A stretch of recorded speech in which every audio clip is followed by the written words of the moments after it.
माड़ी आसुची लघुचाप आगामी 3 दिन पर्यंत राज्य में प्रबल वर्षा। तेज यह जिला मानक वर्षा नहीं आंचलिक पाणीपाग विभाग पक्षर जारी है नुआ सूचना।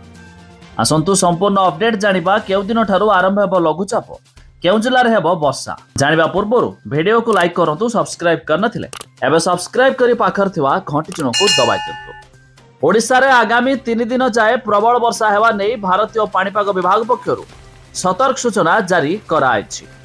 बंगोपसागर में सृष्टि एक घूर्णिबलय एवं मौसुमी पवन रे प्रभाव रे राज्यर विभिन्न जिले में बिजुली घड़घड़ी सह वर्षा होबार संभावना रही। तेबे आंचलिक पाणीपाग विज्ञान केन्द्र भुवनेश्वर अनुसार अनुगुल, केउझर, मयूरभंज, बालेश्वर और भद्रक जिले में आगामी 24 घंटा मध्य प्रबल वर्षा नहीं ऑरेंज अलर्ट जारी कराइछि। यह सहित राज्य में 25 जिले में हालकारु मध्यम धरण वर्षा सह वज्रपात हेबा नहीं येलो अलर्ट जारी कराइछि। तेबे उपकूल एवं दक्षिण और केतेक अंचल में काल बैशाखी देखादेव। तेबे उत्तर पश्चिम बंगोपसागर और उत्तर उपकूल अंचल में एक घूर्णिबलय सृष्टि होइछि, जहाँ आगामी 13 तारीख अर्थात 13 जून 2025 पर्यंत वर्षार परिमाण रहिबो।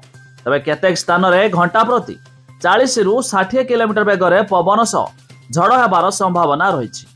तेबे एही पाग चाषी एवं साधारण लोकंक पई चिंतार कारण होई पारे।